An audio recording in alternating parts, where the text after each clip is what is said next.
what should the manager, right? So let's say if I'm coming in, what should the manager do and not do to make that experience good? So let's say, so that's the first part of the question. Like, okay, if I'm a manager, what can I do to make it sticky? That's one. And also, just as a way to close, is also to say that, okay, what can the Gen Z do, right? It's not always about the company and the manager and the boss and everything. I mean, yeah, you're welcoming somebody, but can we also kind of say that, okay, maybe they need to be a little flexible and adapt. And it's a long career of 30, 40, 50 years, right? So you're not, you have to kind of make an opinion about life and make an opinion about your work career as you progress through it, right? So in other words, they should be mindful as well when they're onboarding. So one is the kind of the do don't from the manager's perspective, and kind of the do don't from the Gen Z. Yes. So this is one of my most passionate topics that I love to talk about. So I appreciate the question. I have, like I mentioned, been doing this for a very long time. And in my both personal career and then in the coaching and the consulting that I do, I've noticed that we end up misdiagnosing problems, quote unquote. And what ends up happening inside of an organization is that we look for someone that can do the job, right? They have the skills and the willingness. So like their performance, can they do it? And then we look for somebody who's a good culture fit on some level, right? And so I call that people's essence, like their personality, their reputation that they build, the behaviors that they have, etc. And when something goes awry, we typically go to, they either can't do the job, like they don't have the skills, or they need to be trained, or they're not willing to do the job, like they're lazy or whatever it might be, or they're not flexible enough, which can be true. People may not be flexible, and we have to deal with that. If an employee is not flexible and they really are rigid, and that is the truth, they probably should be coached out of the business, because you cannot develop people who are not flexible. And that's just the truth for anybody.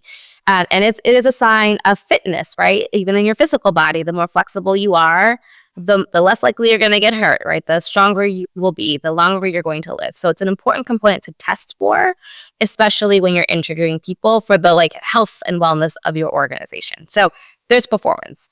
Then there is the personality. So when something doesn't go right, we go, okay, well, they just can't do the job, or they don't want to, or whatever.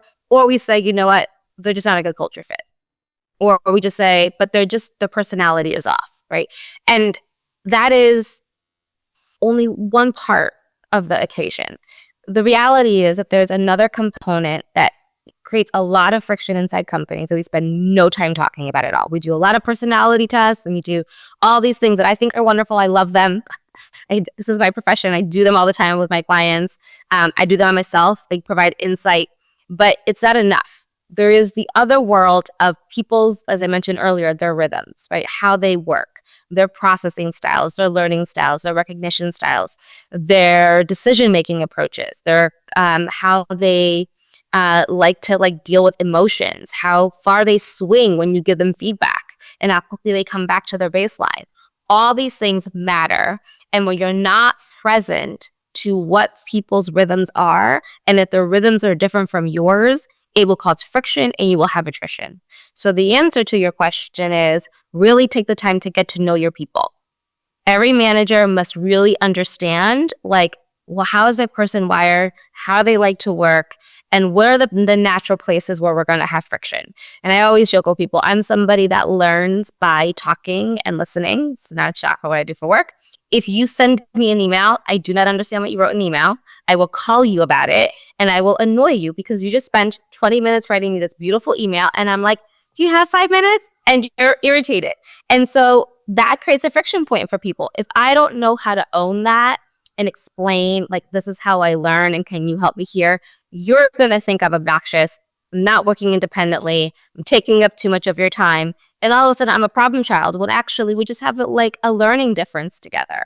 And you like to write it down, I need to talk about it. So how do we balance that out? And being smart about it, diagnosing the problems appropriately and calling them what they are. They're not problems. They're natural differences that, again, go back to that larger DEI context that I mentioned.